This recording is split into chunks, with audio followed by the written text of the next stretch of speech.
Chapter 14. At that time Abijah the son of Jeroboam fell sick. And Jeroboam said to his wife, Arise, I pray thee, and disguise thyself, that thou be not known to be the wife of Jeroboam, and get thee to Shiloh. Behold, there is Ahijah the prophet, which told me that I should be king over this people. And take with thee 10 loaves and cracknels, and a cruse of honey, and go to him. He shall tell thee what shall become of the child.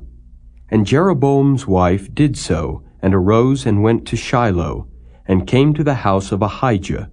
But Ahijah could not see, for his eyes were set by reason of his age.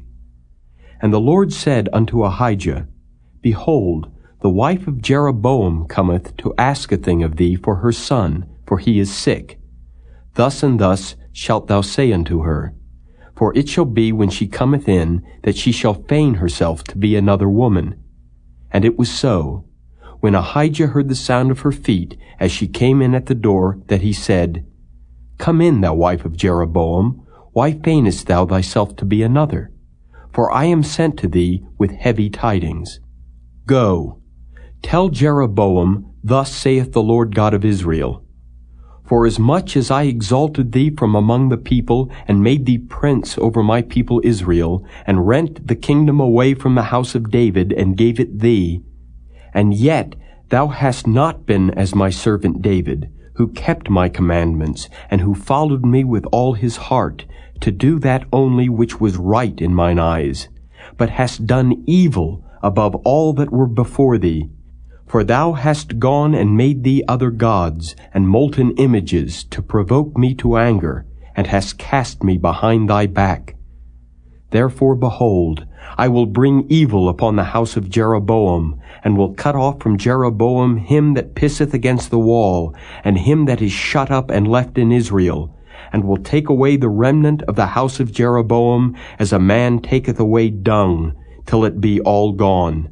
Him that dieth of Jeroboam in the city shall the dogs eat, and him that dieth in the field shall the fowls of the air eat, for the Lord hath spoken it. Arise thou, therefore, get thee to thine own house, and when thy feet enter into the city, the child shall die. And all Israel shall mourn for him and bury him, for he only of Jeroboam shall come to the grave, because in him there is found some good thing toward the Lord God of Israel in the house of Jeroboam. Moreover, the Lord shall raise him up a king over Israel, who shall cut off the house of Jeroboam that day. But what? Even now. For the Lord shall smite Israel, as a reed is shaken in the water, and he shall root up Israel out of this good land which he gave to their fathers, and shall scatter them beyond the river, because they have made their groves, provoking the Lord to anger. And he shall give Israel up because of the sins of Jeroboam, who did sin, and who made Israel to sin. And Jeroboam's wife arose and departed, and came to Tirzah. And when she came to the threshold of the door, the child died.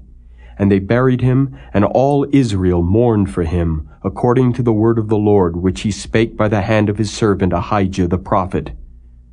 And the rest of the acts of Jeroboam, how he warred, and how he reigned, behold, they are written in the book of the chronicles of the kings of Israel. And the days which Jeroboam reigned were 22 years, and he slept with his fathers, and Nadab his son reigned in his stead. And Rehoboam the son of Solomon reigned in Judah. Rehoboam was 41 years old when he began to reign, and he reigned 17 years in Jerusalem, the city which the Lord did choose out of all the tribes of Israel to put his name there. And his mother's name was Naamah, an Ammonitess. And Judah did evil in the sight of the Lord, and they provoked him to jealousy with their sins which they had committed above all that their fathers had done. For they also built them high places, and images, and groves, on every high hill, and under every green tree. And there were also Sodomites in the land, and they did according to all the abominations of the nations which the Lord cast out before the children of Israel. And it came to pass in the 5th year of King Rehoboam, that Shishak king of Egypt came up against Jerusalem, and he took away the treasures of the house of the Lord, and the treasures of the king's house. He even took away all. And he took away all the shields of gold which Solomon had made. And King Rehoboam made in their stead brazen shields, and committed them unto the hands of the chief of the guard, which kept the door of the king's house. And it was so, when the king went into the house of the Lord, that the guard bare them, and brought them back into the guard chamber. Now the rest of the acts of Rehoboam, and all that he did, are they not written in the book of the Chronicles of the kings of Judah? And there was war between Rehoboam and Jeroboam all their days. And Rehoboam slept with his fathers, and was buried with his fathers in the city of David. And his mother's name was Naamah, an Ammonitess. And Abijah his son reigned in his stead.